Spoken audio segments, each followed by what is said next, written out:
दिल्ली में ही मेरा जॉब है और मैं जयपुर डिस्ट्रिक्ट कॉलेज में बैठता हूँ। मेरे समक्ष जो है एक अच्छे पत्रकार खड़े हुए हैं जिन्हें हम यूट्यूबर के नाम से जानते हैं। और अंतानी जी को मैं बुलाना चाहूँगा। मैं भी हूँ। हाँ ठीक है। अंतानी जी एक सीनियर पत्रकार हैं जिन्होंने पौध के रूप में तमाम पत्रकार खड़े कर दिए।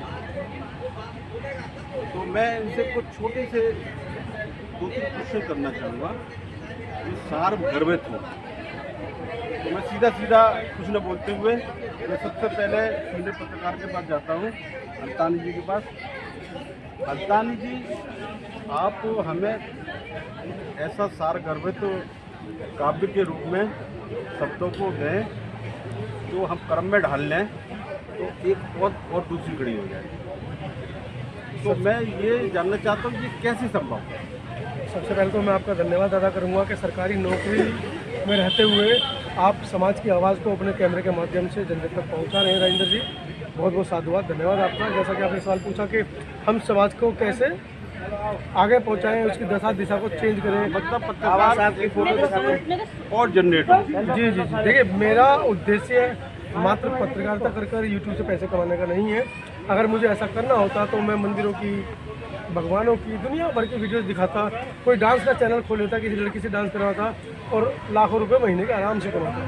मेरा उद्देश्य था इस देश के अंदर जो पत्रकारों की कमी बाबा साहब को महसूस हुई, मनोहर काशीराम साहब को महसूस हुई, उसी को पूरा कैसे किया जाए और खासकर संसाधन विहीन समाज कैसे पत्रकारिता जैसे महंगे शौक को करे, तो वही सोचकर मैं आया था। और मेरे बाद जब मैंने पत्रकारिता शुरू की, उसके बाद मैंने आप जानते हैं 2014-15 में मैं अकेला दिल्ली के अंदर कैमरा लेकर, मोबाइल लेकर दिखाई देता था, इधर उधर घूमता फिरता। उसके बाद तमाम लोग यहाँ पर दिखाई दे रहे हैं। तो मेरा उद्देश्य यही रहा कि जिसको भी मैं सिखा सकता हूँ कैमरा पकड़ना, मोबाइल पकड़ना, एडिटिंग करना, सवाल पूछना। मैंने तमाम साथियों को, किरण संतोष को आप जान रहे, पिछले 6 साल से साथ में है, लगा हुआ है, अपना चैनल चला रहा है, उसके बावजूद भी मेरे साथ वो दिन रात घूमते हैं। मनीष कैमरे पर है इस समय सामने। बड़े भैया क्या नाम है आपका? दयाराम बोस। दयाराम बोस जी सामने दूसरे कैमरे पर हैं। ये सभी साथी, और ये प्रेरणा है आगे आने वाले कल के लिए। यूट्यूब पर कैसे, सोशल मीडिया पर हम कैसे अपने समाज की आवाज़ उठाएं। और मैं इन सब साथियों को धन्यवाद देता हूँ कि कम से कम अपने घर बार को छोड़कर ये लोग घर से निकलते हैं। कोई पानी नहीं पूछता, कोई खाना नहीं पूछता, कोई बैठने को नहीं पूछता, कोई हालचाल नहीं पूछता। बड़े बड़े मंचों पर नेताओं के नाम लिए जाते हैं, इन पत्रकारों का नाम कभी नहीं लिया जाता, लेकिन उसके बावजूद ये लोग दिन रात समाज की आवाज़ को उठा रहे हैं। देखिए, ये मनोज अंतानी थे, समता आवाज़ से थे, टीवी से थे। और मैं एक प्रश्न एक और जरूर करना चाहूँगा कि आपका चैनल आज यूट्यूब के रूप में है जी, और मैं चाहता हूं कि ये चैनल एक सैटेलाइट से कनेक्शन लेके रजिस्टर्ड करा के एक बड़ा ब्रॉड चैनल बनाया जाए। तो उसके बारे में आपका क्या विचार है? सर, मेरे चैनल का रजिस्ट्रेशन, सैटेलाइट चैनल का रजिस्ट्रेशन है, CBIN नंबर मेरे पास है। लेकिन जब हम सैटेलाइट पर जाने की बात करते हैं, पहले शुरुआती दौर में जब मैंने रजिस्ट्रेशन कराया था, कई लाख रुपये खर्च हुए थे, तो मैं सोचता था कि समाज मुझे इतना सहयोग करेगा कि मैं 5 CR 6 CR एक साल में खर्च कर सैटेलाइट पर खबरें दिखाना शुरू कर दूँगा। लेकिन ऐसा हुआ नहीं। और आज भी मैं पैदल चलता हूँ, आप देखते हैं, आपको लगता होगा, समाज को लगता होगा मनोज अंतानी इतना हैंडसम बन के रहता है, नए नए कपड़े पहनता है, पूरे देश में घूमता है, तो गाड़ियाँ घूमती होंगी, लोग आगे पीछे घूमते होंगे। ऐसा बिल्कुल नहीं है। आज भी मैं पहले की तरह साधारण हूँ। जब मैंने सैटेलाइट चैनल का रजिस्ट्रेशन कराया था तो सोचते थे कि सैटेलाइट पर जाएंगे, लेकिन आज मुझे बड़ी खुशी होती है कि हम तमाम बहुजन चैनलों को देखकर जो देश का स्ट्रीम मीडिया है वो खुद यूट्यूब पर आ गया है। उनको पता चल गया है कि बहुजन समाज के लोग चैनल नहीं देखते हैं उनके, क्योंकि TRP उनकी गिरी है। मैंने खुद ने 3 साल से अपने घर का जो केबल टीवी है उसको रिचार्ज नहीं कराया है। और मैंने नहीं, आपने कराया है? आपने कराया है? आपने खुद ने भी नहीं कराया होगा। नहीं। जब हम लोग सैटेलाइट चैनल को देखते ही नहीं तो मैं क्यों अपने समाज के 5 करोड़ रुपए खर्च कराने वाला मैं कौन हूँ? जब इतने बड़े बड़े चैनल यूट्यूब पर आ गए हैं तो मैं क्यों सैटेलाइट पे जाऊँ? मैं भी यूट्यूब की दुनिया का बादशाह बनूंगा। मैं भी दलित समाज की, बहुजन समाज की, SC ST OBC माइनॉरिटी समाज की आवाज़ सस्ते प्लेटफॉर्म से उठाकर जन जन तक पहुँचाऊँगा। ये मैंने निर्णय लिया। आपने ये बहुत अच्छा विचार बताया कि रवीश जैसे पत्रकार जी, जो एनडीटीवी में एक हस्ती के रूप में जाने जाते थे, जी एक कुर्सी पे बैठे हुए चौकीदार के रूप में जाने जाते थे। जमीन पे बैठने वाला तो जमींदार होता है, तो वो व्यक्ति ने भी एक यूट्यूब चैनल बना लिया है। ये दरअसल बहुत अच्छी बात है दरअसल आपकी। लोग डर और घबराहट क्यों है लोगों में यूट्यूब को लेकर। कल ही का मैं किस्सा सुनाता हूँ। जंतर मंतर पर राष्ट्रीय बौद्ध महासभा का एक आंदोलन था, और एक आंदोलन था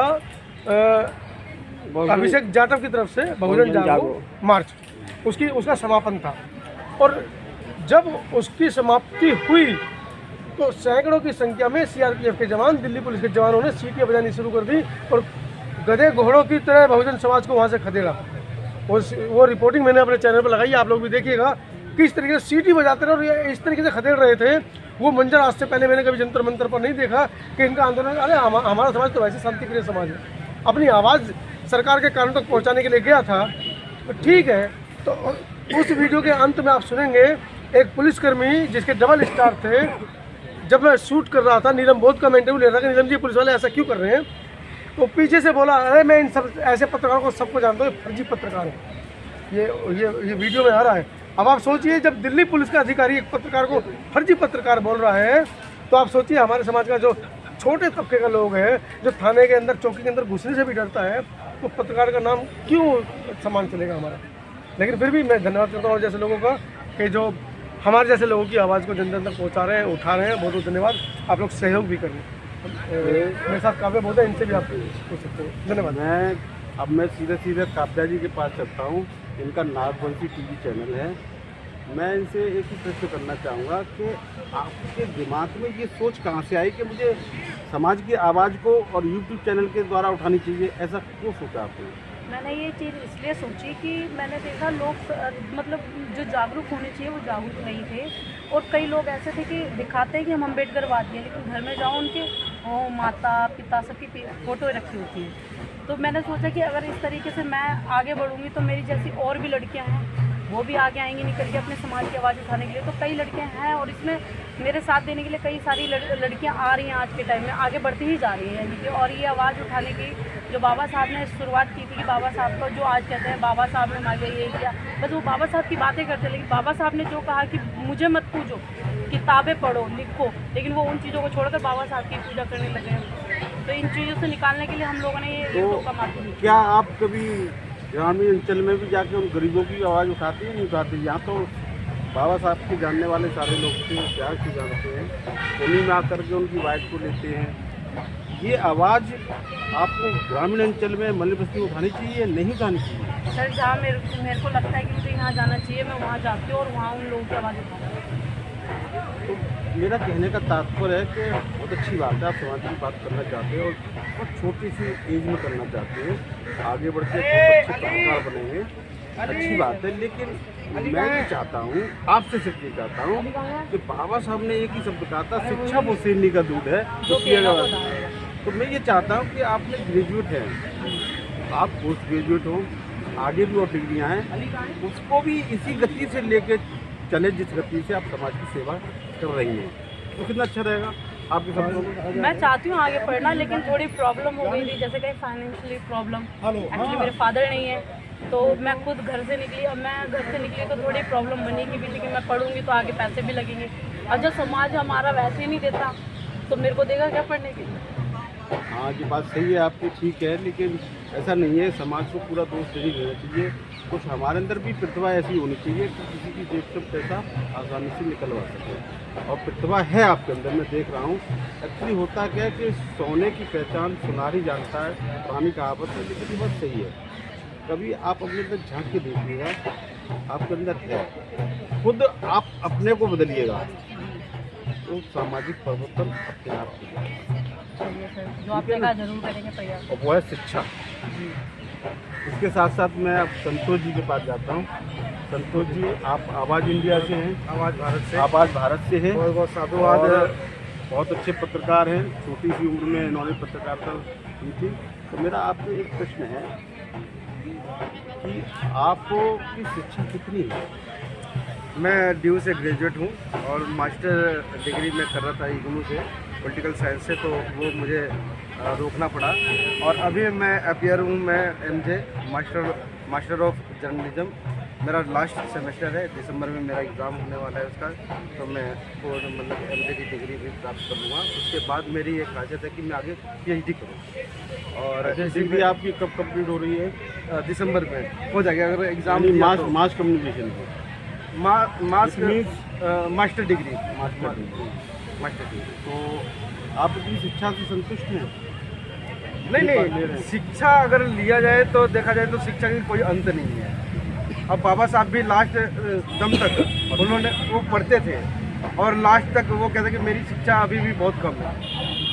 मतलब आपका कहने का तात्पर्य है कि हमें हमेशा सीखना चाहिए, पढ़ना चाहिए। हमेशा सीखना चाहिए, पढ़ना दोस्ती चाहिए। तो किताबों से करनी चाहिए या दो पैरों वालों से करनी चाहिए? नहीं, किताब जो है एक ऐसी मतलब कि ऐसा एक दोस्त है जो अगर उसको अगर अपना दोस्त बनाते हैं तो आप कहीं भी मार नहीं खाएंगे, कभी ज़िंदगी भी कभी जीवन में नहीं मार खाएंगे। मगर एक एक्सपीरियंस भी होना भी बहुत ज़रूरी है, फिजिकली एक्सपीरियंस भी होना भी बहुत जरूरी है। मेरा प्रश्न था कि किताबों से दोस्ती करनी चाहिए या दो पैरों वालों से करनी चाहिए? किताबों से वालों नहीं करनी चाहिए, क्यों नहीं करनी चाहिए? नहीं, मैं ये कह रहा हूँ कि करिए तो दोस्ती दोनों से भी कर लीजिए। किताबों से मतलब किताब की जगह मतलब आपको ज्ञान मिलेगा। दो पैर वालों से इसलिए करना चाहिए कि उनके पास अच्छी शिक्षा तजुर्बा भी होता है, उनसे आप जाकर के उठक बैठक कर सकते हैं, साथ में कहीं भी जा सकते हैं, है ना। एक सामाजिक मतलब एक आंदोलन वहाँ से खड़ा होता है। आपका कहने का तात्पर्य है कि अनुभवी व्यक्ति से जी, जो सीनियर सिटीजन हो जी, और जो कुछ शिक्षा प्राप्त कर चुका हो, जी, उससे दोस्ती करना ज़्यादा बेहतर है। जी। तो पैरों वाला तो कोई भटका भी सकता है आपको, गलत दिशा ही तय आपको करना है ना, आपको तय करना है ना कि मतलब वो मुझे भटका रहा है या मुझे सही राह दिखा रहा है या मतलब कि गलत राह में। जैसे कि मैं 2015 में मैं समता आवाज़ TV से जुड़ा था।